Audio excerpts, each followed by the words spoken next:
Assalamualaikum warahmatullahi wabarakatuh. Perkenalkan, nama saya Muhammad Yusuf dari Prodi TPHP. Di sini kita akan membahas tentang beberapa materi dari hukum dasar kimia dan stoikiometri. Tahukah kalian bagaimana cara membuat tata nama senyawa? Sebelum saya jelaskan, akan saya paparkan apa itu senyawa.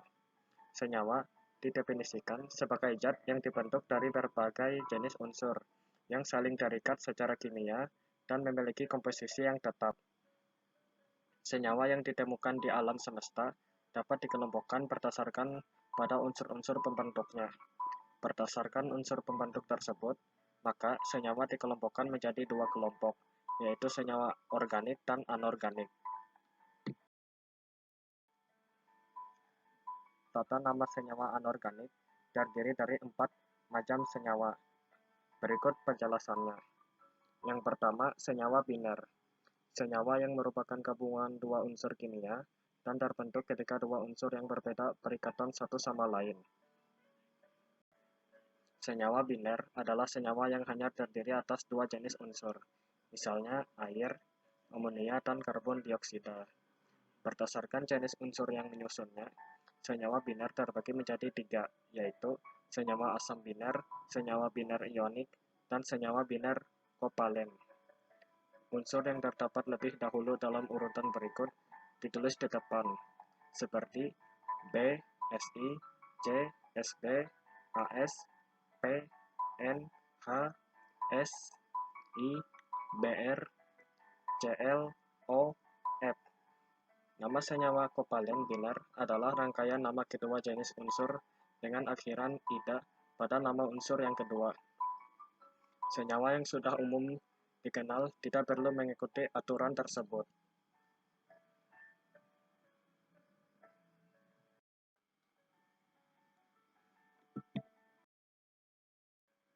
Berikut dapat kalian lihat contoh dari senyawa biner kovalen, senyawa biner ionik, dan senyawa biner asam pada layar.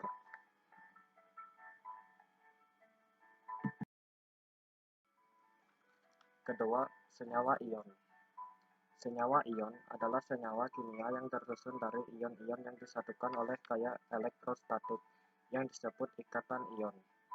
Senyawa ion terdiri dari ion bermuatan positif, kation, ion logam, dan ion bermuatan negatif, anion non-logam poliatom. Dalam penulisannya, kation ditulis di depan, kemudian diikuti anion.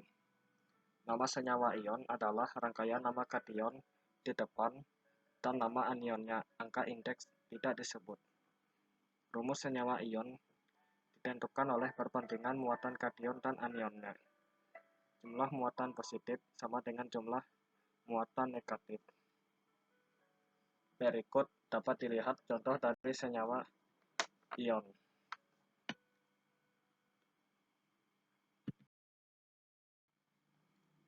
Ketiga, senyawa asam. Rumus kimia asam terdiri atas atom hidrogen di depan dapat dianggap sebagai ion H+, dan suatu anion yang disebut sisa asam. Perlu diingat bahwa asam adalah senyawa kovalen, bukan senyawa ion. Nama anion sisa asam sama dengan asam yang bersangkutan tanpa kata asam. Contoh senyawa asam dapat dilihat pada layar. Keempat, senyawa basa. Senyawa basa adalah senyawa ion yang terdiri dari kation logam dan anion OH-.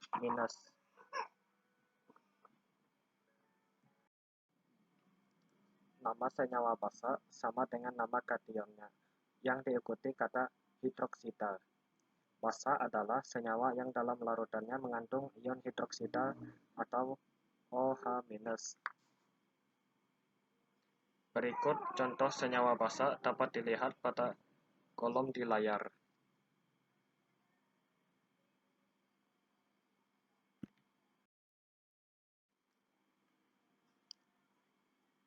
Tata nama senyawa organik. Senyawa organik adalah senyawa-senyawa karbon dengan sifat-sifat tertentu. Senyawa organik mempunyai tata nama khusus.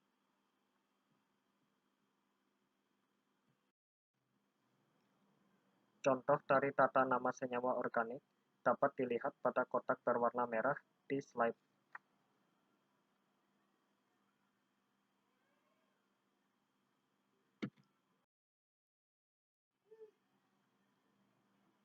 Bagaimana langkah menyetarakan reaksi kimia? Persamaan reaksi kimia merupakan gambaran zat-zat yang terlibat dalam suatu proses reaksi kimia. Di dalam persamaan kimia, ada 3 langkah untuk menyetarakan reaksi kimia, yaitu sebagai berikut. Contohnya, air, hidrogen plus oksigen.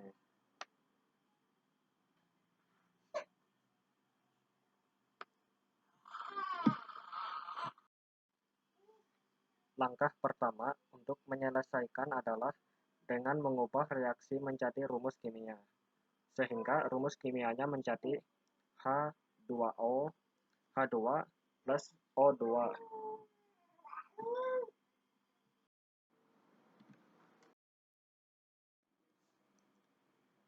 Langkah kedua adalah tulis wujud dengan menggunakan simbol-simbol di bawah ini.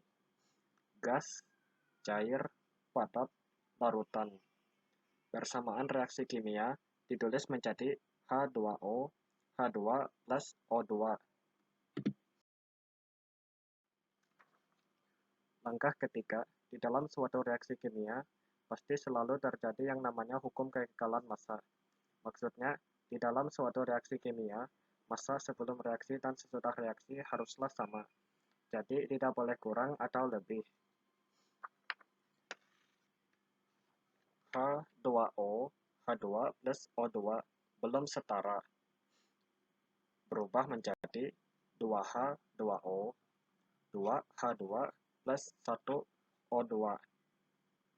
Dengan begini, persamaan reaksi kimia sudah mengikuti hukum kekekalan massa dan disebut juga sebagai persamaan reaksi setara.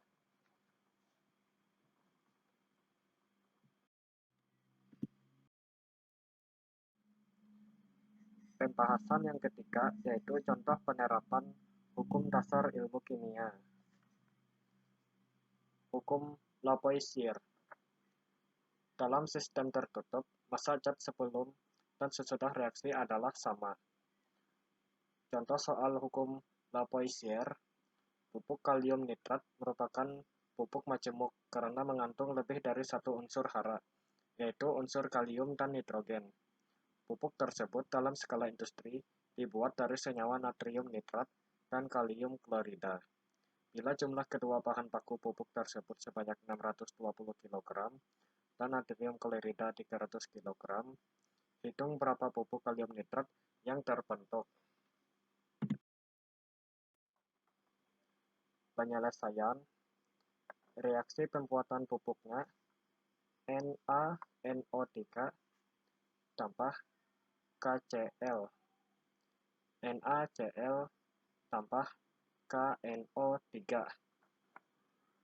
Massa NaNO3 sama dengan M1, massa KCl sama dengan M2, massa NaCl sama dengan M3, massa KNO3 sama dengan M4.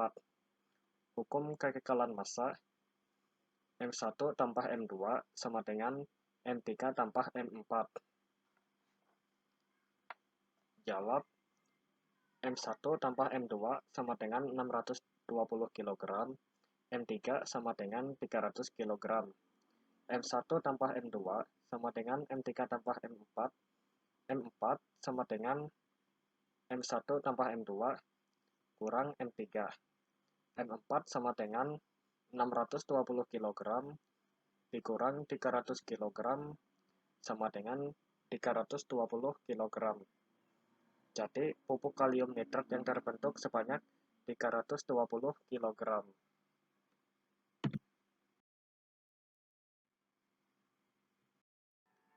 Hukum Prost. Perbandingan massa unsur-unsur dalam suatu senyawa adalah tertentu dan tetap. Contoh bisa dilihat pada layar.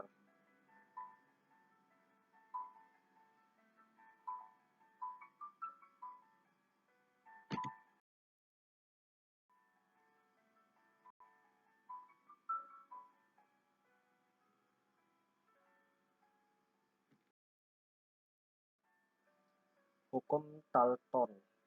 Perbandingan massa unsur-unsur dalam suatu senyawa adalah tertentu dan tetap. Contoh bisa dilihat pada layar.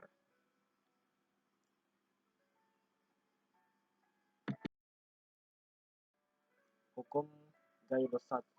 Volume gas-gas yang bereaksi dan hasil reaksi berbanding sebagai bilangan-bilangan bulat dan sederhana apabila diukur pada tekanan dan temperatur yang sama. Contohnya bisa dilihat pada layar.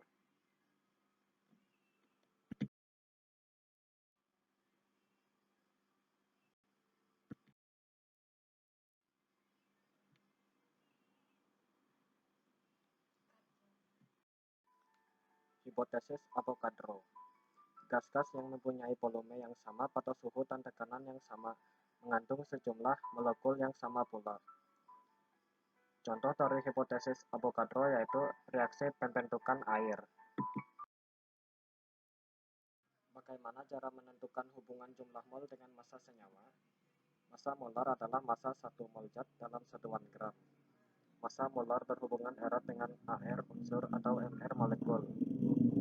Massa molar MM sama dengan AR atau MR zat. Hubungan mol dengan massa dapat dirumuskan dengan cara sebagai berikut. Menghitung massa unsur, 1 mol sama dengan massa AR. Menghitung massa senyawa, 1 mol kali MR. Berikut contoh soalnya bisa dilihat pada layar.